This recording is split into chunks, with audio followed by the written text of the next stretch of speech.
Right. So what are we talking about today? We are talking about fueling.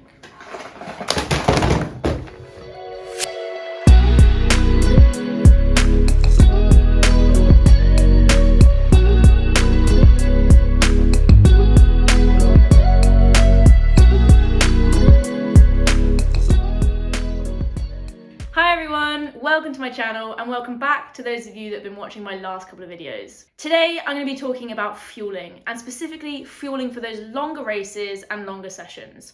For most people, this is something that they utilise when it comes to the marathon distance, but it's totally individual, as I'll get into in the video, and if you feel like you need to fuel in shorter distances such as the half marathon as well, that's totally fine. First up, I'm going to be covering what is running fuel and why is it important to fuel over those longer distances. Next up, I'll talk about what I've learned with my fueling strategy, the things that work for me, and the mistakes that I made along the way as well. Third up, I'm going to be talking about how I've practiced this in races and in training environments. And if you haven't seen my last couple of videos, go and check these out now because they're great examples of how you can practice fueling both in a race and in a session. They'll be linked up over there or over there. They'll be linked above. After that, I'll talk about a few tips and tricks that I've learned from my experience and also some advice that I've received from more experienced marathon runners. And finally, exactly what my marathon fueling strategy will be, what I'll be taking and how this will all work when I toe the line in my first marathon in that elite race in Seville in just under 2 weeks' time.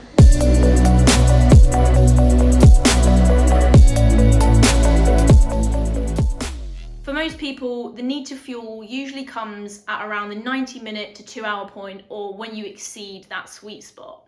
And the reason that it's usually this length of time is because typically this is the length of time that you usually have enough energy stored up and available in the form of glycogen stores.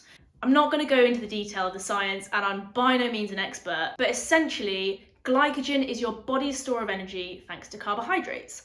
Hence the term carb loading, which is when you take on loads of carbs before a race and you're loading up your energy stores. For me, the sweet spot is around the 90-minute mark, so this is the length of time that I feel like I can run without needing to take any fuel on. If I get to that sort of 1 hour and 45-minute point, that's when I feel like I need to take fuel on, or probably could have done with taking it on 15 minutes prior. And that 15-minute delay is really important because it can actually take up to 20 minutes for fuel that you're taking on to be absorbed and then available to use in your system. So essentially, waiting until you hit the wall is too late, and you need to have taken that energy on 15 to 20 minutes prior so that you're able to use it. So in a nutshell, you're going to want to be taking fuel with you for any runs, sessions or races that exceed your sweet spot. And for me, that's 90 minutes. So any runs or races that are longer than that, I know that I need to take fuel with me. And for you, it might be totally different. And it's just about finding where your sweet spot is.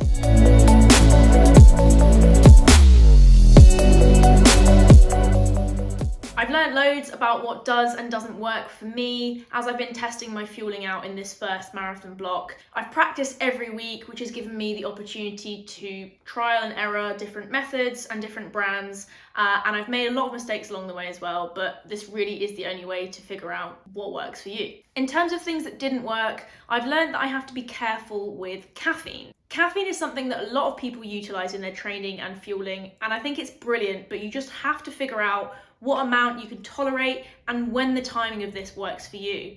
I personally have learned that really high doses of caffeine alongside gels, probably too early on in runs and sessions, just really doesn't agree with me, and let's just say that it ended with a lot of time darting into bushes mid-run. I've also tested quite a few different brands and types of gels when I've been fueling. I found that the thicker, almost jelly-like consistency gels just don't agree with me. These are your Morton gels, your chewy Cliff Blocks. I just didn't get on with the texture of them and I didn't enjoy eating them. A lot of people I know love them and swear by them, so again, it's just something that you're gonna have to try out. And lastly, I learned from a slightly embarrassing experience that yes, you can take your bottles and gels on your person with you on the run, but if you can't get to them because you're using a commuter backpack with bottle holders that you can't even attempt to reach whilst you're running at pace, it's just not going to work. This particular experience ended with me pausing my watch at 5 miles to empty all of the bottles and put them back in the bag so I didn't have to carry the fluid for the rest of the run and survive off of 2 gels. not ideal. You definitely can carry all of your fuel in a bag or in a belt, but just make sure that you can get to the fuel. Basically, just don't use a normal bag. It's a really stupid idea.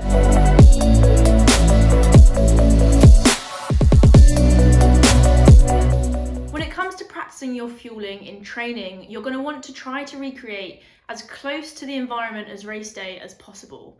So for me, because I'll be in the elite race in Seville, I'm going to have my own bottles provided at the fueling stations for elite athletes on a table for me to pick up.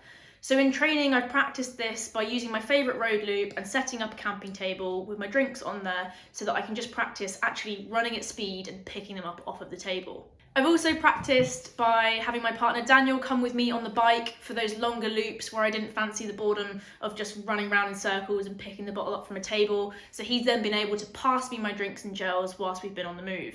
If you can have someone come with you on the bike, fantastic. It's so helpful, even just for your morale, but so they can pass you your fuel. But you got to realise that you're not going to have that on race day. So I would definitely practice with how you're going to stash away your gels and fuel. Be this with a belt, tucking them into your shorts. You can get all sorts of kit where you can clip on your gels. Whatever you decide to use, just practice it in training so that you know that you can get that fuel off of your person and consume it.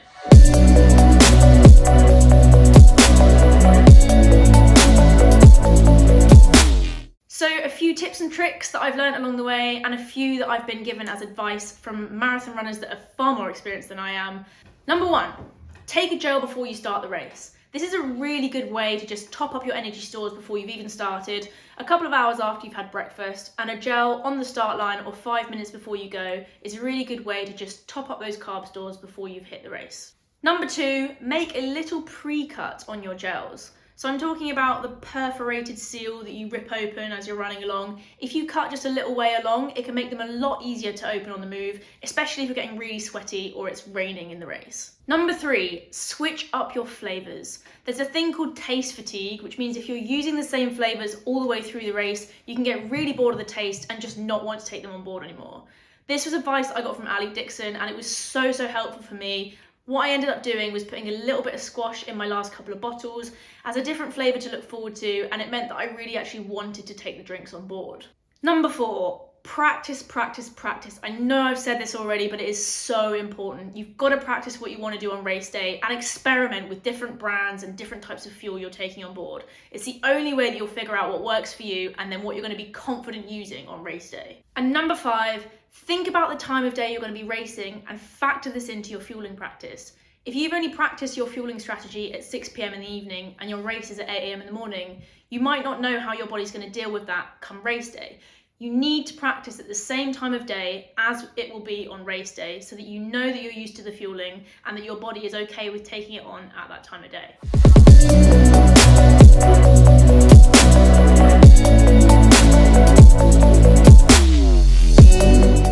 As I'm in the elite race at Seville, I'm going to have my own drinks and gels that I can then give into the organisers to be provided at the elite drink stations every 5k. So that's 5k up to 40k, and I'll have something a little bit different at different points in the race. The one thing that will stay the same throughout the race is that every 5k I'll pick up a bottle that will have about 190 ml of Morton in. And in that Morton, there'll be about 26.5 grams of carbs. One packet of Morton 320 has 80 grams of carbs in, and you mix this with 500 ml of water, which when split between 3 bottles is about 190 ml of liquid with the powder mixed in. I will be taking a gel shortly before the start of the race, and this will be the same gels that I'm using throughout the race. For me, I found that the SIS Go Energy gels work quite well. There's 22 grams of carbs in each gel.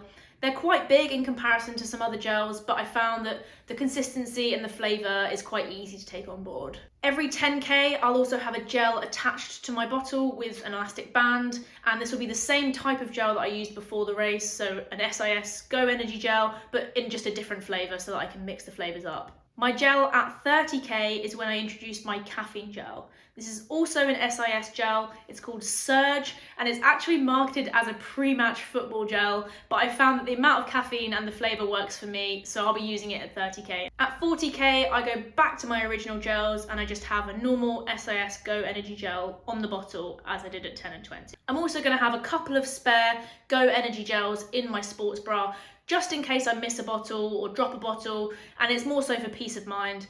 I know that in practice I've been able to pick my bottles up, but in a race day environment, there's a lot of other things going on and I might drop one. I'll put links to all the products that I'll be using in the marathon in the description below, along with a few other brands and different types of fuel strategies that I know other people have used and have worked well for them. So that's my fueling strategy, a little bit about what I've learned along the way, and as I've said, I'm so not an expert on this, and I've just been learning about fueling for the last couple of months while I've been training for the marathon. If you've got any tips or tricks that I haven't mentioned, I'd love to hear them, and if you have any funny experiences, stick them in the comments below. And lastly, if you've made it this far, I need your help with next week's video. I'm doing a Q&A, but I need you to ask me some questions. Stick your questions in the comments section below. There's no such thing as a silly question. Be nice and just ask me what you want to know. You know the drill by this point. Like the video if you enjoyed it, subscribe if you haven't, turn those notifications on, fuel your runs, and I'll see you next time.